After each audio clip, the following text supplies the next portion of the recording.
Aldehid dikenal juga dengan nama alkanal. Aldehid adalah senyawa yang memiliki gugus fungsi CHO yang disebut dengan gugus fungsi karbonil. Para ahli menganggap aldehid merupakan turunan dari alkana. Rumus umum dari aldehid itu RCHO, ya, bisa juga ditulis seperti ini atau lebih sederhananya bisa ditulis seperti ini.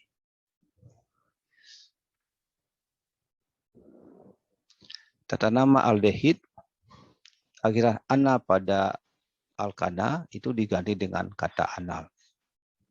Dan penomoran rantai utama dimulai dari gugus karbonilnya.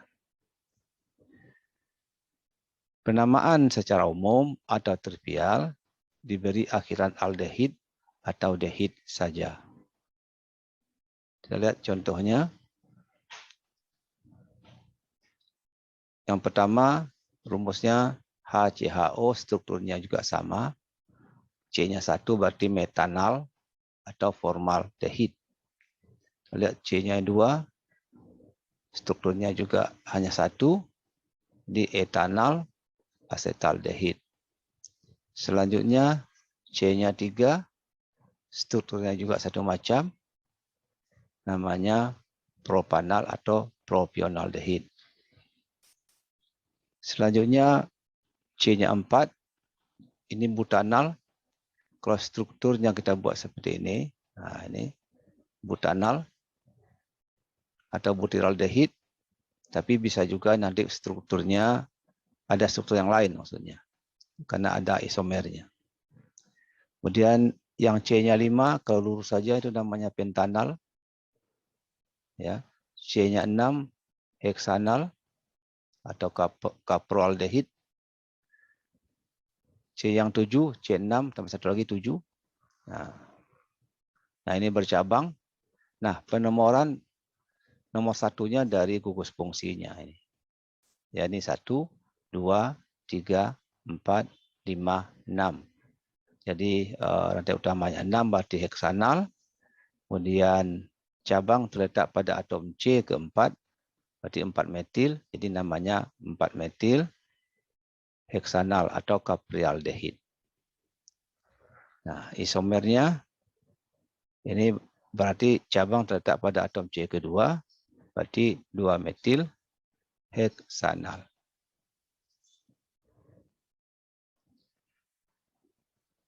Sifat-sifat fisika.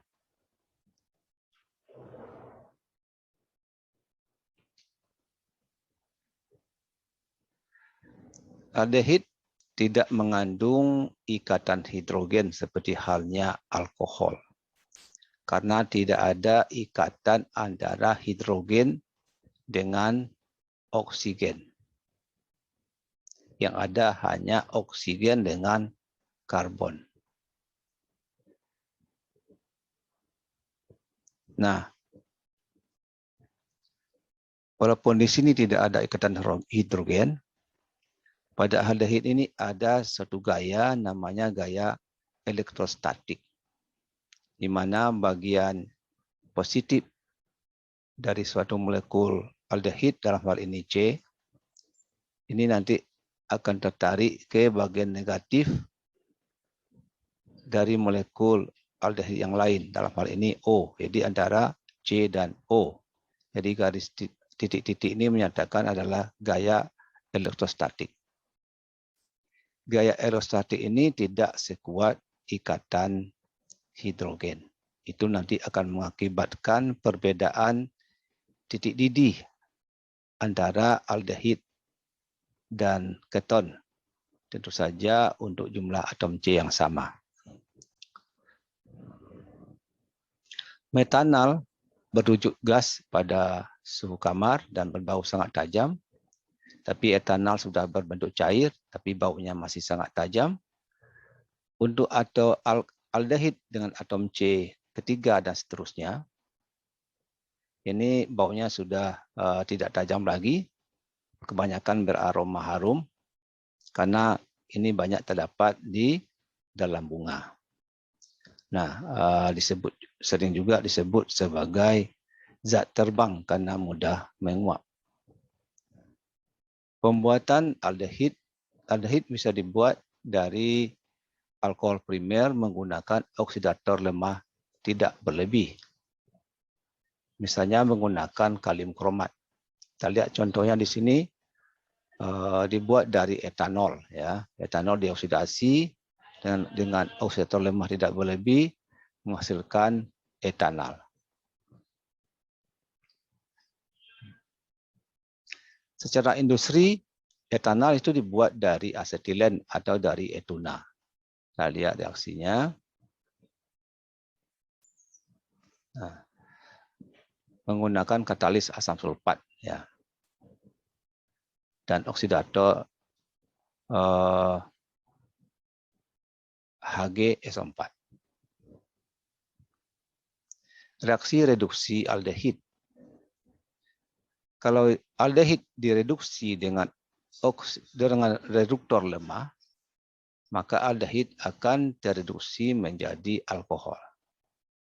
Tapi apabila direduksi dengan reduktor kuat, maka aldehid akan tereduksi langsung menjadi alkana.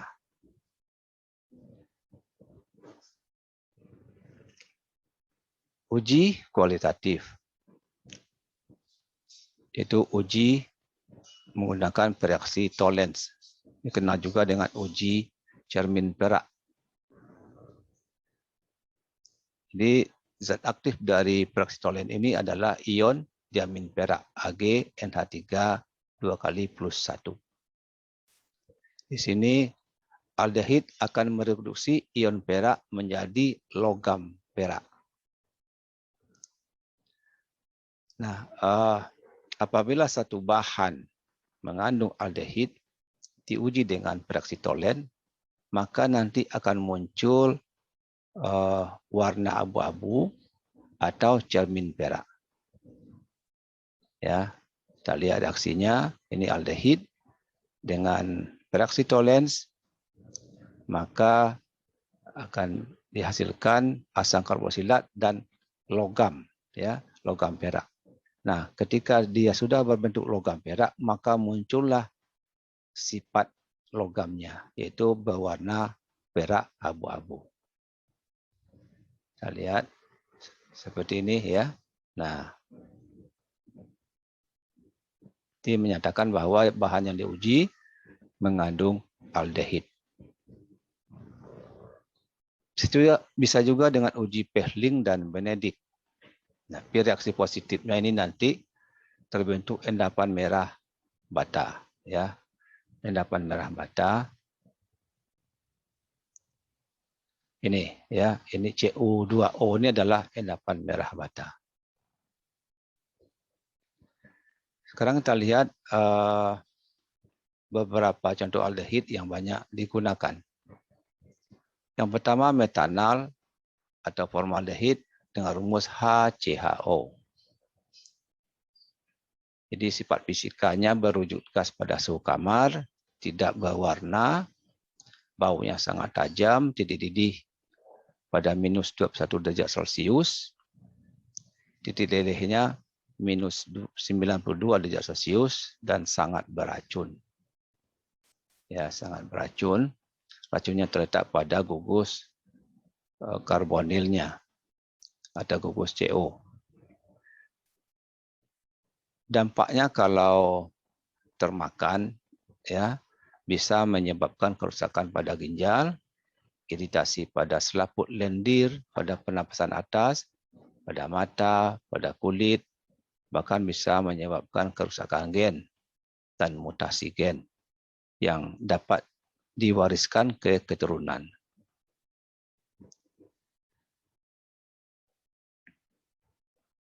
Sekarang, apa dampak metanol bagi tubuh? Tadi sudah dijelaskan di slide sebelumnya.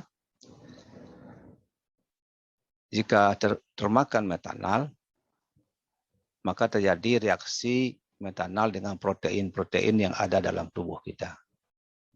Akibatnya proteinnya akan mati, atau setidak-tidaknya protein tidak berfungsi lagi sebagaimana halnya protein. Sehingga bisa mengganggu proses metabolisme. Kemudian formaldehid bisa juga bereaksi dengan DNA dan RNA. DNA dan RNA ini adalah zat pembawa sifat. Akibatnya nanti informasi genetik menjadi kacau. Nah, penyakit kerusakan gen ini dapat diwariskan sehingga nanti akan terlahir generasi berikutnya yang memiliki cacat genetik. Sekarang kita lihat reaksi metanal dengan protein.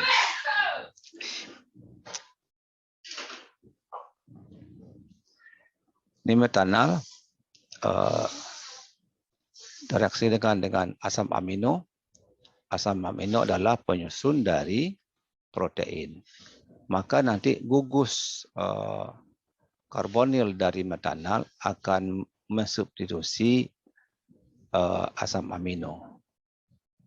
Ini. Nah, sehingga di dalam asam amino menempel gugus karbonil.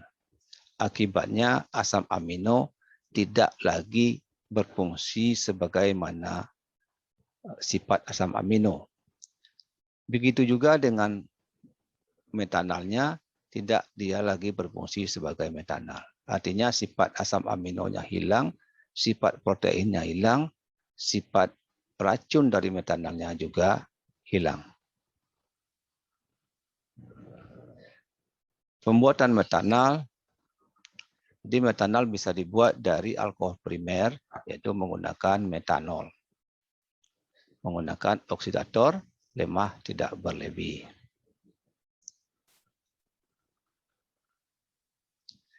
Tapi kalau digunakan oksidator lemah berlebih, nanti aldehid yang diperoleh atau metanal yang dihasilkan itu akan teroksidasi lagi menjadi asam karboksilat.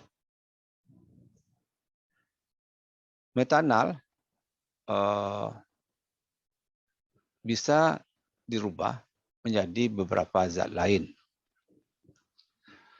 Misalnya, kalau metanal direaksikan dengan amonia, maka nanti akan terbentuk heksametilen tetramin atau urotropin. Nah, urotropin ini bisa digunakan untuk membuat resin sintetik sebagai urinary antiseptik, ya. Bisa juga untuk mempercepat terjadinya vulkanisasi pada pembuatan karet. Nah, selanjutnya, jika urotropin ini direaksikan dengan asam nitrat atau HNO3, maka nanti akan terbentuk namanya sikronit atau RDX. Di RDX ini merupakan bahan peledak yang cukup kuat. Ini rumusnya ya.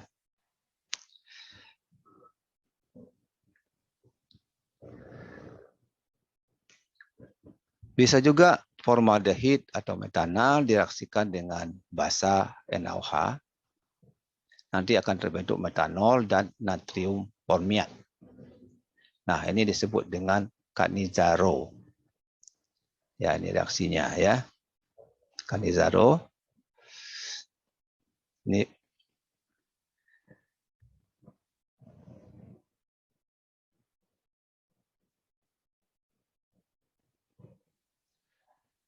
nah, yang banyak juga dilakukan adalah membuat reaksi polimer dari metanal. Jadi metanal dipolimerisasi, ya, artinya direaksikan dengan metanal yang lain atau formaldehid yang lain sehingga nanti terbentuk rantai yang panjang. Ini satu unit metanal direaksikan nanti terbentuk rantai yang panjang. Semakin panjang rantainya, dia semakin keras, dan semakin keras.